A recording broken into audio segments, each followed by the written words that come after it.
Hello!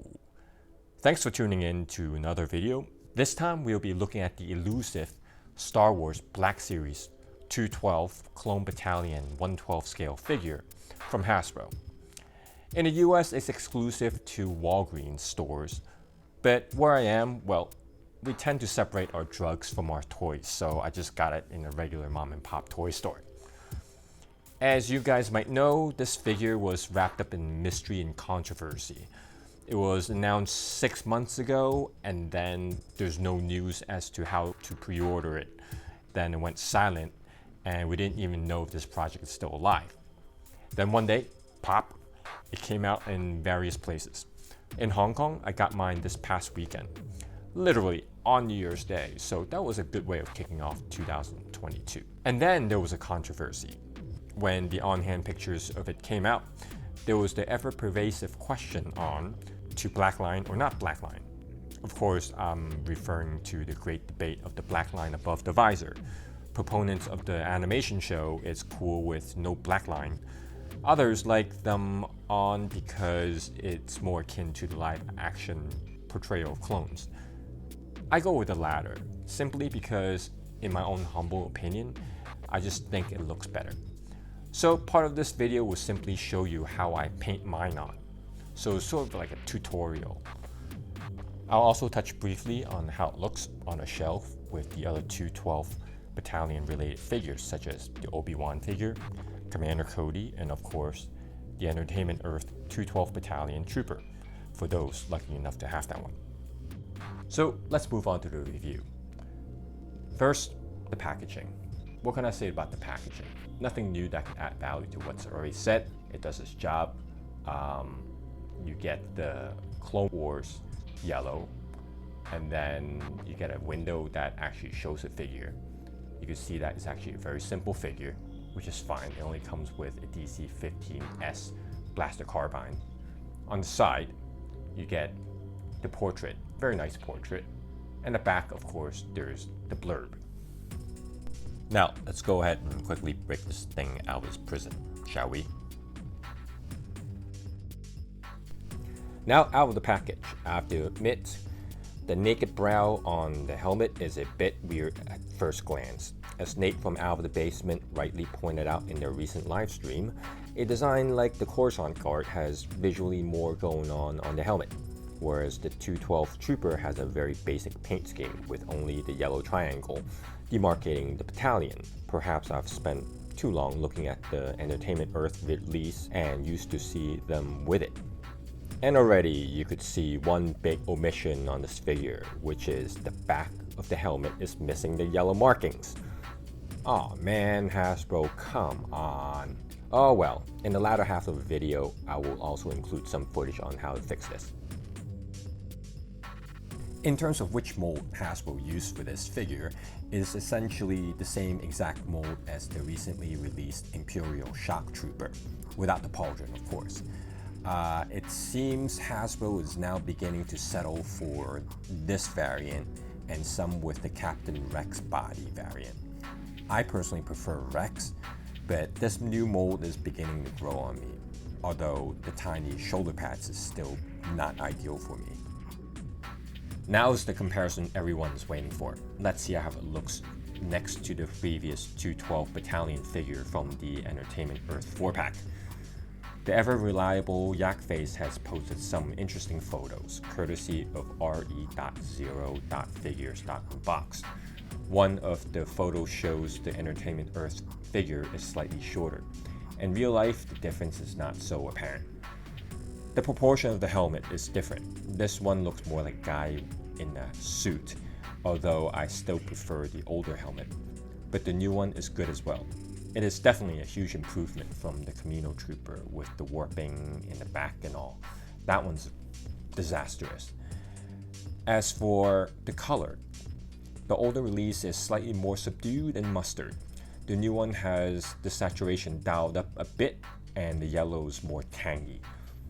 But one huge difference is in the chest paint scheme. This one is wider and lines up with the shoulder, while the new one ends shorter on the sides. This again clearly shows that Hasbro based the new figure on the animated series, while the older one is modeled after the movie. As for weathering, the new figure is essentially a clean trooper with some jagged edges to suggest chipping. I do appreciate the fact that the white plastic used is essentially a similar shade. Hence, the difference between the two releases is not so jarring in this respect. In the past, some troopers come in varying degrees of yellow tinged to the white armor. Putting it together with the rest of the 212th Battalion, you see across the board, the colors goes well together. Despite some slight differences in the yellow, on casual glance they don't really jump out too much. On with the articulation. It's basically the same as the other figures using the new Clone Trooper mold. I originally don't want to spend too much time on this aspect, but I'm sure viewers still expect an articulation montage, so here you go.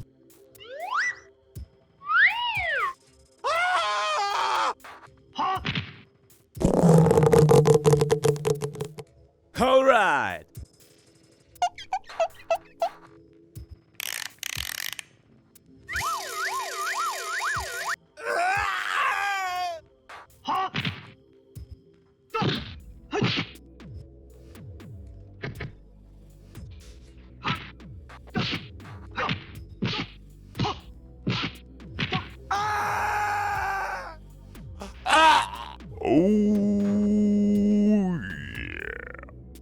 So this ends my segment of the review. What do you guys think?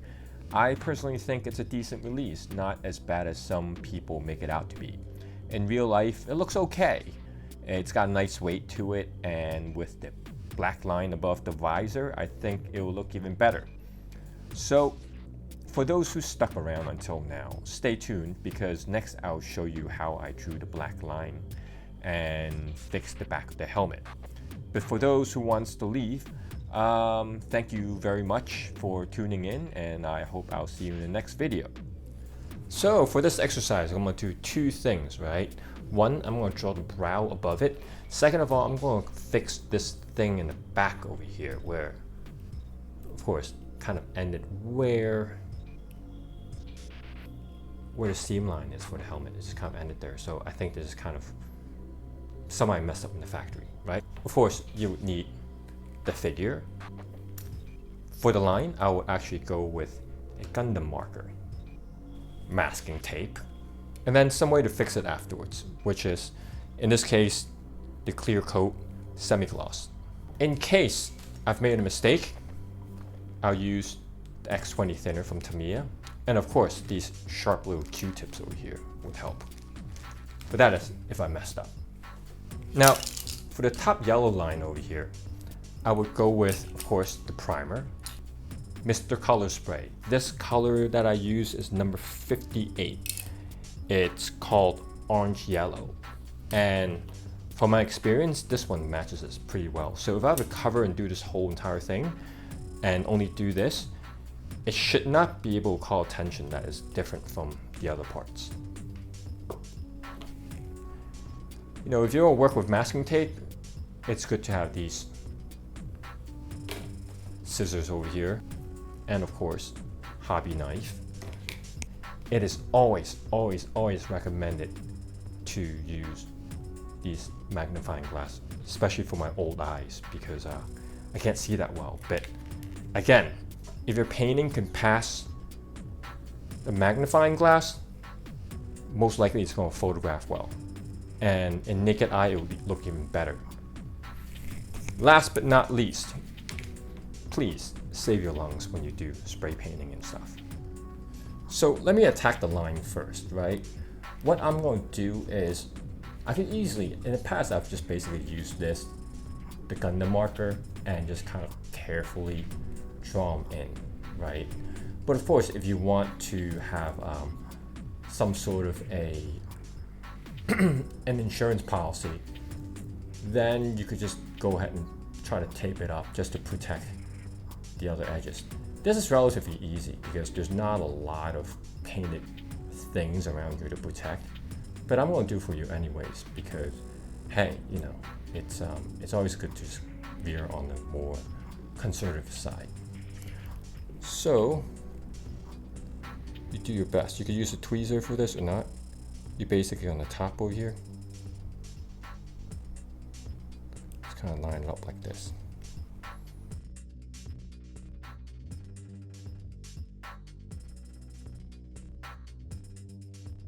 So what I want to show you here is